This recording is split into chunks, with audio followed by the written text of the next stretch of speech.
Good morning. Hmm. Good morning. Question is a hammer of mass 500 gram moving at 50 meter per second strikes a nail. Very good, Nirbhay. Very good.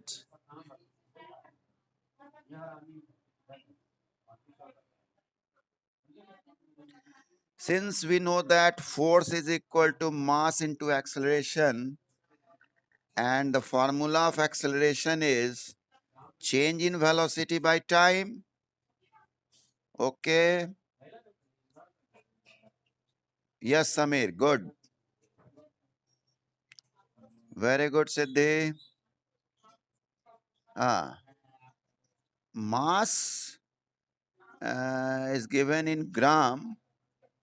Therefore, we will convert it into MK system. Yani 500 by 1000 means 0.5. Very good, Pragya. So here we will write 0.5 kg, and for V we will write G 0 and U 550, and time is 0.01. Okay. So 0.5 by 0.01 into minus 50. Answer will be minus 2500 Newton. Okay, ये समझिए कि आपको force निकालना है between the stone and the ice. Okay,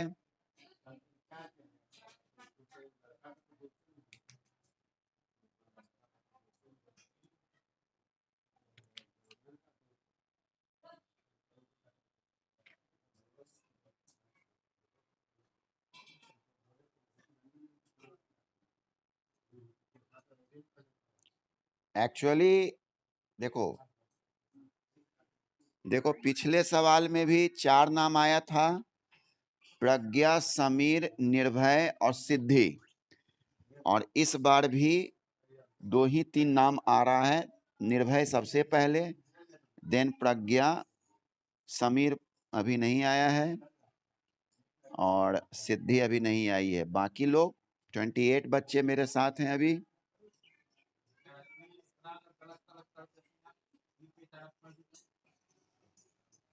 -4 Newton.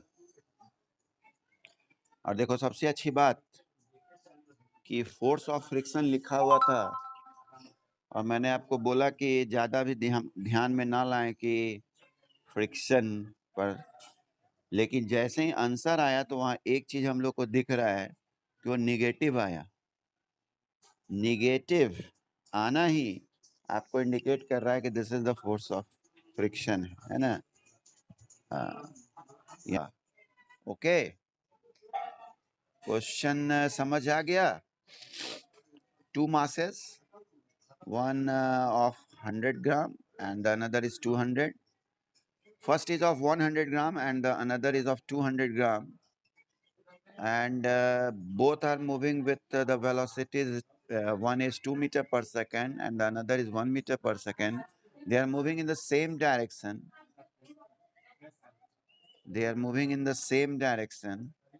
And they get collide, and after collision the first started to move with 1.67 meter per second. We have to find out that after collision what will be the velocity of the second mass. This is the question. Okay, ये conservation of momentum पे है, यानी सीधी बात है. इसको मैं अभी समझाने के लिए लिख देता हूं, शॉर्ट में पूरा नहीं बनाऊंगा. ये u1 ठीक, और ये u2 हो जाएगा. हाँ प्रज्ञा, वेरी गुड. और ये हो जाएगा v1 and we have to find out v2, and we will follow the law conservation of momentum. m1 u1 m2 u2 is equal to m1 v1 plus m2 v2. This we will follow. ठीक है, ये सारा value put कर दीजिएगा।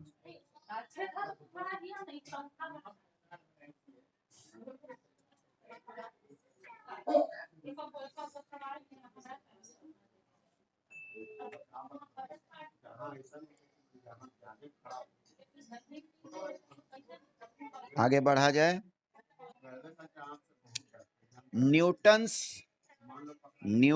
Question number 4, Newton's dash law gives us the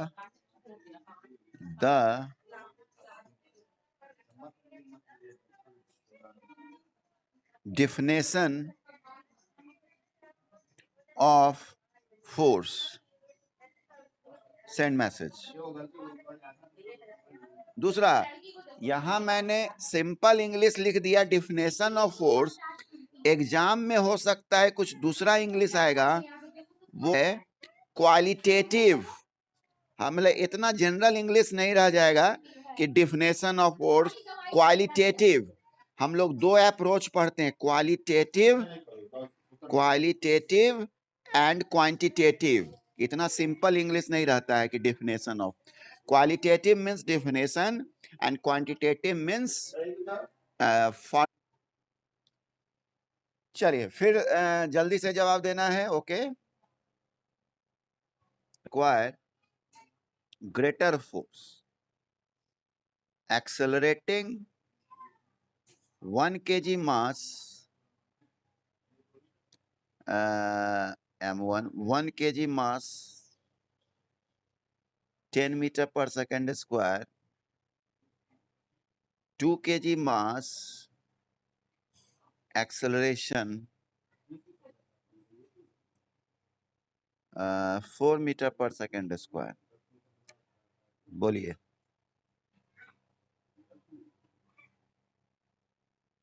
तो ये F1 is greater than F2, पता नहीं कौन भेज दिया सेकंड ऑप्शन, सेकंड को।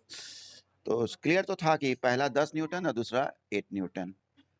तो आप लोग एग्जाम का प्रिपरेशन कीजिए और साथ में नोट्स भी लिखना चालू कर दीजिए, क्योंकि जल्द ही हम लोग मिलने वाले हैं। ओके, तो बाय, एंड करते हैं क्लास को।